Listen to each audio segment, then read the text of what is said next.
Hey Waffle Crew, I hope you're all doing great. I'm Mark, and today we're diving into some fresh Reddit tales. If you enjoy a good Reddit story, why not give a thumbs up, subscribe, and maybe tap that notification bell. Let's jump right into our first tale. Sending lots of love, folks. Our opening story hails from the True Off My Chest subreddit, posted by Chronically Sketching, titled, My Boyfriend Confessed He Planned Our Entire Meeting. I'm torn about how to feel after what he revealed. Part of me wants to find it sweet that he cared so much, but it's coming across as unsettling, and I feel deceived. He got tipsy while we were celebrating my first successful day at clinicals, and he let slip something like, "Can you believe we wouldn't be this happy if I hadn't kept an eye on you for so long?" I was puzzled and didn't understand what he meant. Turns out, I worked at a local library for 2 years before we met in college, and he'd apparently noticed me there but never spoke to me. Instead, he observed me, eavesdropped on my chats with patrons and co-workers to learn my interests, and even followed me to the coffee shop I often visited. All this time I thought we had a charming first meeting story. He bumped into me by accident, apologized, and offered to buy me coffee to make up for it. He ordered the exact same drink I always get, and I thought it was a wild coincidence. I even joked it was fate, and we ended up chatting for an hour over coffee. Now I feel foolish. Apparently, it was inspired by a scene in a book I'd mentioned to a coworker that I found adorable. I'm so frustrated. Why would he do this? And how much of our year-and-a-half relationship is built on lies? In the same post, the OP later added a note saying they were mistaken and their boyfriend did nothing wrong. But there's a further update coming. Someone responded to OP's mini update saying, "What's with your update? Does he control your Reddit now? Are you okay?" Duchess of Flame commented, "Noticing someone is different from watching them. If he'd seen you one day and took time to muster the courage to approach, that's one thing. Many people notice someone daily without interacting until they finally say hi. But observing you for 2 years, listening in on your conversations, that's crossing a line." Raging Primate added, "Thanks for highlighting the difference between noticing and stalking. I missed that key point. My spouse and I noticed each other in our small university town for years, but didn't connect until much later. I didn't consider approaching him because he seemed older. Turns out he's only a year and a half older but looked mature with his grayish blonde hair and polished vibe at 24, making me think he was in his 30s. Later, a class project introduced me to friends who knew him, and now we've been happily married for 8 years. Thorned Path warned, it gets worse. I was married to someone obsessed with me, thinking it was cute, not creepy. Divorced this year, I realized all the red flags I ignored, friendships I lost, and healthy love I never experienced. Get out now." Another comment read, "Wow, he was literally stalking you and started your relationship with lies. About it being chance, his coffee order, everything. He kept up that lie for your entire relationship. And you don't know what else he's hidden, or how else he's manipulated you. You may never know. Even if he swears he's told you everything, that could be a lie too. I'd never feel safe with him again. It's one thing to notice someone and build up courage to approach, but this is stalker behavior, building a relationship on surveillance and deception, and him bragging about it while drunk shows he's almost proud. That first update was worrying, like he'd already convinced you it wasn't a big deal." Later, OP provided an update. "Hi, everyone. I know many of you were concerned, and I want to assure you I'm safe.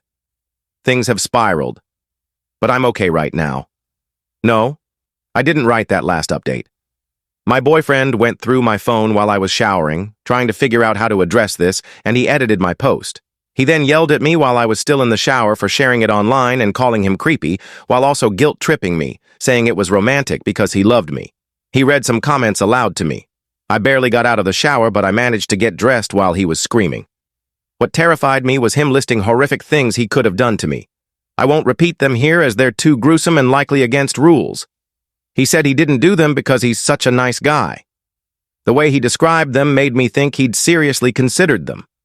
I thought he only watched me for a few months, but it was over a year of actual stalking. He followed me home and to my college campus. He showed me a collection of my lost hair ties he kept. I told him he was scaring me and we needed a break to revisit this later.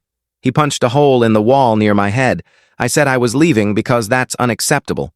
Then, like a switch flipped, he started crying, got on his knees, begged me to stay, and apologized. I accepted his apology because I didn't feel safe leaving. The next morning, after he left for work, I grabbed my important documents and irreplaceable items before my clinicals and kept them in my car. After my shift, I didn't return to the apartment. I won't share more details since he knows my account. And Andrew, if you're reading this, which we both know you are, please leave me alone. The person I thought I loved doesn't exist, and that's heartbreaking. I no longer feel safe with you, and I hate that. Let's move on. Thank goodness she escaped that situation. It's terrifying. I hope those graphic scenarios he described were just talk, but it's chilling to think he'd been dwelling on them. I wonder if she could report this to the police. They might not act immediately, but with everything, his stalking, threats, and behavior, creating a paper trail for someone potentially dangerous seems wise, right? Following this post, many mentioned another story that seemed to be from the stalker's perspective. Let's cover that one too. This story came from a deleted user, titled, "I shadowed my husband for 2 years before we officially met. I, 24F, married my husband, 28M, about a year and a half ago. I first saw him when I was a high school freshman and he was a college freshman. He was walking his dog in the park and stopped to chat with my brother, 27 million, who went to high school with him. That moment hooked me. That day I found his Instagram, his family's social media, and where he lived since my brother offered to walk him home, and I tagged along. I knew I wanted him, but I was 14 and he was 18, so I made a plan. I learned his younger brother was a year younger than me and would attend my high school. I decided to befriend his brother by any means necessary. The next year, as a sophomore, I did just that. By midway through my junior year, we were best friends, and he invited me to his house regularly. There I bonded with my now husband's mom, who loved sharing details about him, his college, past relationships, favorite and least favorite foods, pet peeves, everything. As my visits became frequent, I met my husband E again. He'd visit every other weekend, and I'd wear my cutest outfits to impress him and joke around with him. Eventually, we became friends. Some background. E holds a school record in a sport I also played. During my senior year, he returned to coach high school athletes, including me, for volunteer hours. We grew much closer, spending extra time together after school, and he sometimes drove me home since we lived nearby. When I moved to New York City for college, E moved there too, supposedly for a job near my college. Edit. I lied. It wasn't a coincidence. I applied to a college near his new workplace after learning about his job offer.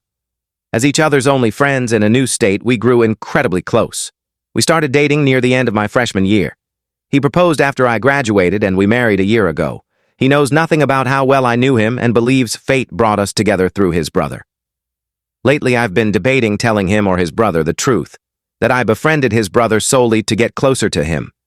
I feel guilty when he shares our love story, as I've known him for 10 years, but he's only known me for 7. Update.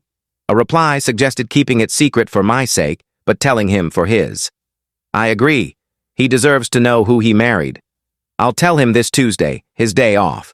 Comments urged OP to keep it secret to preserve the relationship, but one said, "I'm terrified, not just by your creepy story, but by those encouraging you to continue. What a bunch of lunatics. I'm glad you're recognizing your actions weren't healthy. This revelation will cause a storm. He'll likely feel betrayed, like your relationship was a calculated trap. His trust in people will take a hit. I hope you both heal and build a relationship based on genuine trust, not a decade of scheming. Your guilt and realization show growth, and I'm proud of you for that. I hope you find and give pure, honest love. For those saying to keep it secret, imagine if the roles were reversed. How manipulative and creepy it is. It's like stalking a bird, learning everything about it, and caging it because you love it. Get therapy, you hypocrites. He deserves the truth, but this might end the relationship. How do you move past questioning every interaction, knowing the coincidences, moving to NYC, meeting through his brother, bonding over sports, were orchestrated? How do you trust someone who stalked you for a decade? OP later updated. I told him on July 4th after the fireworks as we headed back. In the car, I asked, wouldn't it be strange if we'd met before but didn't realize the other was significant? He smiled and said, that's impossible. There's no universe where I'd meet you and not find you significant. That hit me hard because I knew I'd soon prove him wrong.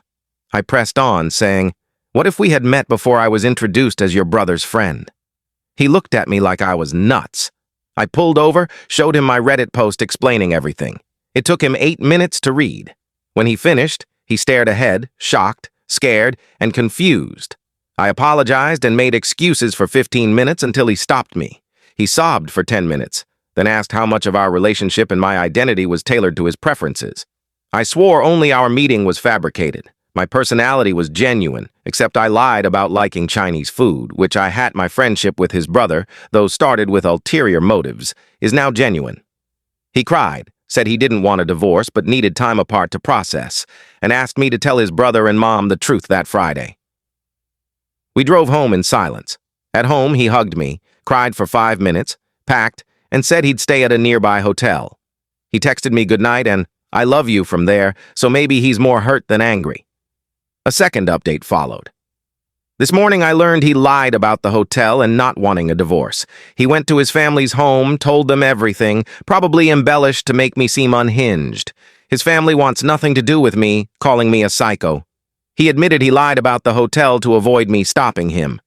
I feel betrayed. I tried to be a good wife by revealing the truth, and this is how he reacts. Honestly, I deserve it. I didn't confess out of guilt, but because I suspected he was on to me.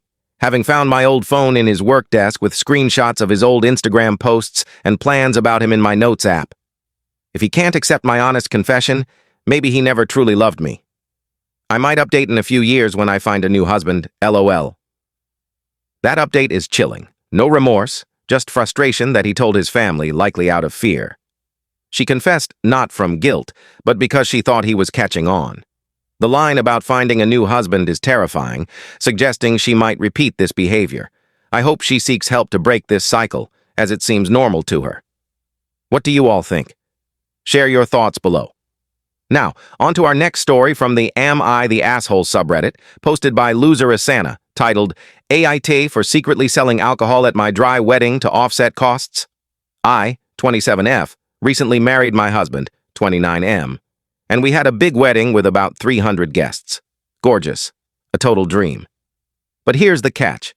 Our families are very conservative and religious, so we promised a dry wedding, meaning no alcohol, to keep the peace.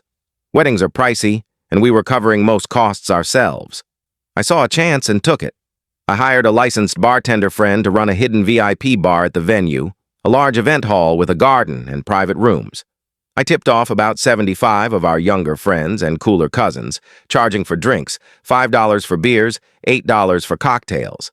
They loved it because open bars are rare in our circle, and it felt like a fun, secret speakeasy. We made about $2,000 from drinks and tips, which helped with the catering bill. The problem? Word leaked. Some aunts overheard talk of the secret bar, and now my mom is furious, saying I lied, disrespected our family, and mocked our values. My mother-in-law called me manipulative and selfish. Most guests didn't know, and those who did enjoyed it. We didn't force anyone to drink, we just offered it discreetly. My husband is torn. He gets why I did it, but wishes I'd told him first. I didn't because I knew he'd stress and say no out of guilt. So, AITA for secretly selling alcohol at my dry wedding to cover costs? Edit. I didn't keep the bartender's tips. We paid him well, and he kept all tips. Thinking Spell commented, YTA, I was totally on board, this was clever, until you left your spouse out. If you'd both agreed, your family's opinions wouldn't matter, but your spouse's does. Lesson for marriage. Always consult your partner. The world can be against you, but you should have each other's backs. By lying, you weren't a good partner. Jova said, your speakeasy was awesome. YTA for not telling your husband, but not for doing it.